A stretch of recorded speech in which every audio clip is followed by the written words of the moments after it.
Hey guys, Ernie here, Paleo Hiker MD, and today we're going to do another video in our disaster preparedness series. And we're going to talk about something very simple that some of you may not know how to do and that I think is important how to do, and that's how to shut off the utilities to your home in case of an emergency. The major utilities are electricity, water, and gas if you have gas service. Now, in case of a major emergency, from the water standpoint, if the water supply gets compromised in some way, you want to be able to shut off your house from that contaminated water supply. You can do that simply by turning off the water coming into your house from your city water. If you have a well or something like that, then you probably don't need to worry about it as much, but you still want to look into how you can protect yourself or shut off water coming in from the well if, for whatever reason, that groundwater also gets contaminated. Second is your electricity, and that's pretty simple to turn off. We want to turn off electricity just in case there's major power surges. It could damage your home, it could start fires, it could do multiple things like that. So we'll go over how to shut off electricity. And lastly, we'll shut off or learn how to shut off the gas to your home. Now, it's very important that everybody realize, and I'll reiterate this when we go out to the gas meter, you don't want to actually practice shutting off your gas. Most cities require that if the gas is shut off, that the city actually has to come back out to restart the service. Now, I've never tried to turn it off, and I don't plan on trying to turn it off unless it's an emergency. So don't practice that unless you're ready for the city to come back out and actually turn it back on. The reason for shutting off the gas, we'll go over that as well. And lastly today, I'm going to get up in the attic, and we talked about in one of my prior videos about utilizing your hot water heater water as fresh drinking water for your home. So we'll go up in my attic, I'll show you guys how to access that water, and hopefully we will learn a little bit about disaster preparedness. So let's learn today about shutting off utilities to your home in case of a disaster.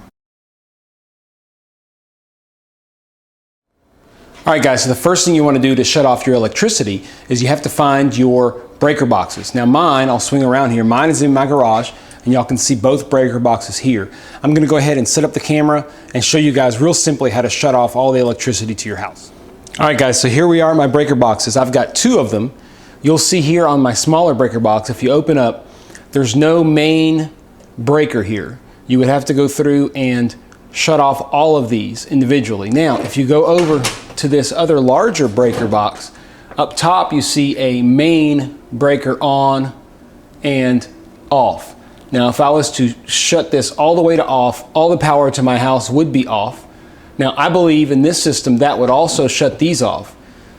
Now, I can't tell you that I know that for sure, but I'm pretty sure that's the case. Now, if I wanted to make sure, I could certainly do a test simply by shutting it off and making sure that all these things that are listed were off, but I really don't feel like doing that. So I probably, if needed, would just shut this off and then turn all these to the off position. Either way, another way to do it, if you don't want to use your main off switch, is to literally just go through and undo all these to the off position.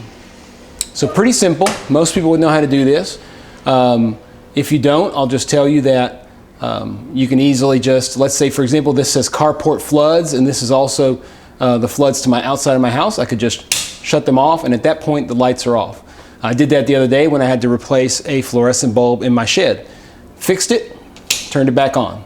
So that is how you shut off electricity. Now we'll get to a little more complicated, which is the water and the gas. All right guys, so we're out here in my backyard, and what you're going to want to look for is basically these. I'm going to pan down here, make sure you guys can see good. Sorry about that. Something in your yard that looks like this. These are typical water meters from the city. I'm going to set y'all up so that we can take a look inside, and I'll show y'all what we're looking for. All right guys, so here we are. I opened up the water meter cover, and you can see it just has a cover on it. This is the actual meter. I'll just wet this a little bit. You guys can see what it looks like. As that little wheel turns, basically you're spending more and more money on water. Now, this, I know I have two water meters.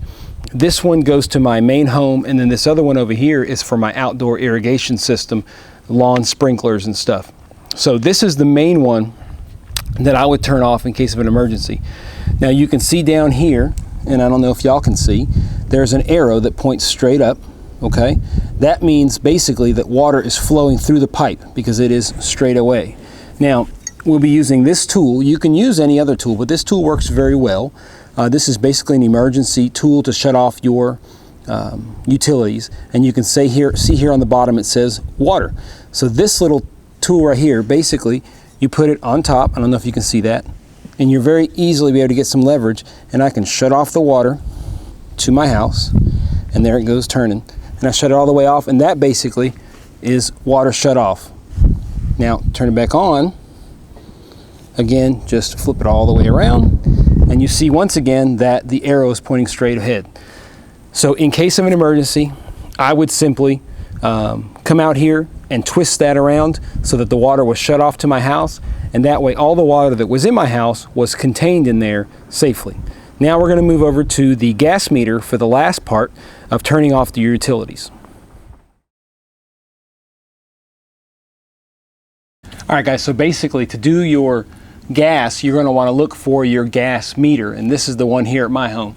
And down here, and I'll zoom in here in a second, there is a knob that you can turn on and off your gas with. So let's zoom down there and you can check it out. All right guys, so what you can see here is this knob, and again, there is a straight line. This is the pipe that comes through. So when this up and down is in line with this, the gas is coming through. If I was to turn this, this would come over here, and obviously the gas would be turned off. Now this particular tool, you can see it says gas right here. Now gas does not fit my tool, at least not very well. Now I think I could get a hold of it, but you could also use this side if you needed to and turn it. Now once again, I'll say, do not shut off your gas in practice. Do not shut off your gas in practice, because if you do, most city codes require that you have the city come back and turn on your gas again. So I wouldn't experiment with it, but this is how you do it in case of emergency. Now you want to shut off your gas in case of emergency, because any kind of a disruption or gas leak could lead to a major fire hazard. And if you don't know if the gas system is okay, you want to shut this off and just have the city come back and fix it later, because you don't want your house having a major fire risk or even an explosion risk. So that's why you would turn it off here. Very important if needed. All right, let's go back inside and I'll show y'all one more thing. All right guys, I apologize for the lighting not being the best, but I'm up in my attic now. This is one of my two 50-gallon water heaters. And one of the problems that I had when I started kind of getting a little more prepared for emergencies was figuring out how to store a significant amount of water. Water is heavy, it takes up a lot of space. And once I figured out I had two 50-gallon water heaters, I really felt a lot better about things, because these puppies are pretty much full all the time. So this is my state water heater. I'm going to zoom in for you guys. If you go at the bottom, all water heaters are going to have, there it is, a point at which you can drain the water heater. What you do is normally if they were going to, say for example, take the water heater out, they would access this point and make sure I don't get in y'all's way, access this point and drain the water heater. Now you can also, using, as we saw in one of our prior videos, one of these, basically it's an RV freshwater hose. You plug that up right here, and then you use a screwdriver and you undo this, and basically the water will start to come out. You can take water out as needed to fill up gallon jugs or whatever you might need. And the beauty of it is that since this is at the very bottom, the gravity will help feed the water down, and you'll be able to get all the water out, pretty much all the 50 gallons, and use it for yourself. Now this is, of course, if you keep your water source fresh. So if you get in an emergency situation and you shut off the water to your home, all the water in this water heater should be good to go. All right guys, so that is going to basically conclude our video on shutting off the utilities to your house in case of an emergency.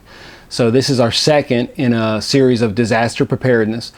Now a lot of people have come up to me since I've started making my videos, and they said, well, I didn't know you were a prepper, or I didn't know you did this kind of stuff. And although I do prepare for things, I don't consider myself any kind of a doomsday prepper like I told you guys.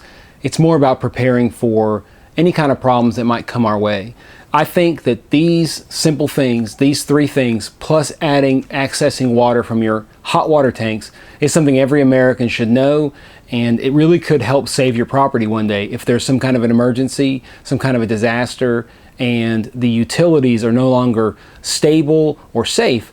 If you can disconnect your home from the grid, it may really save your home and your belongings down the road. So I encourage you to have anybody who doesn't know how to do this, watch this video, learn how to do it. It's really simple.